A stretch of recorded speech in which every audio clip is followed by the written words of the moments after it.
আমিও ঠিকই ভুলে যাব পরীক্ষার নামে আমার বাবার আয়ু বেচা বস্তা বস্তা কষ্টের টাকার কথা।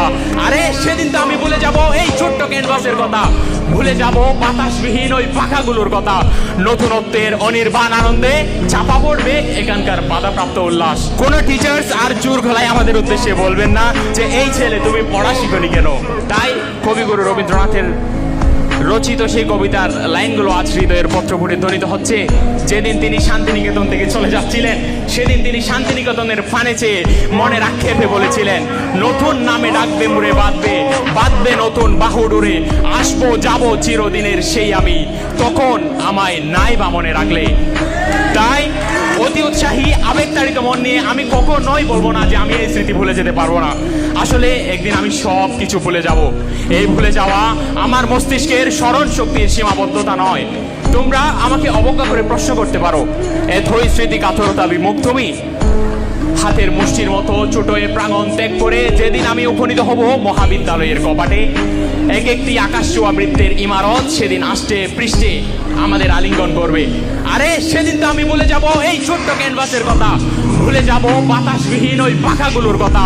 নতুনত্বের অনির্বাণ আনন্দে চাপা পড়বে এখানকার বাধাপ্রাপ্ত উল্লাস। পদ দৃষ্ট হবে সামান্য কারণে কথায় কথায় বন্ধুত্বের নিষ্পাপ আলাপনকে বেহায়াপনা উপাধি দেয়া নির্বোধ চরিত্রগুলো। সেদিন প্রতিবাদ মুখর অসংখ্য মুক্তমনার ভিড়ে আমিও ঠিকই ভুলে যাব পরীক্ষার নামে আমার বাবার আয়ু বেচা বস্তা বস্তা কষ্টের টাকার কথা।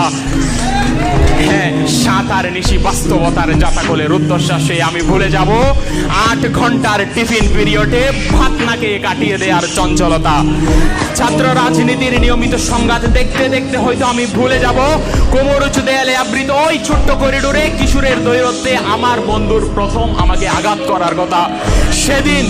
সেদিন হয়তো টাই বাঁধাও শিখে যাব আমি, আর ভুলে যাব প্রতিদিন বিনা অভিযোগে টাই বেঁধে দেয়া আমার এই বন্ধুগুলোর মুখ। সেদিন আমার সামনে থাকবে আমার স্বপ্নের ক্যারিয়ার। আমি জানি এই বর্তমানও আমায় ভুলে যাবে দারুণভাবে। নতুনদের আগমনে কবিতা বিতর্কের মঞ্চ আমাকে ভুলে যাবে, বক্তৃতার কপাটবাদী মাইক্রোফোনও ভুলে যাবে আমার ভরাট কণ্ঠস্বর।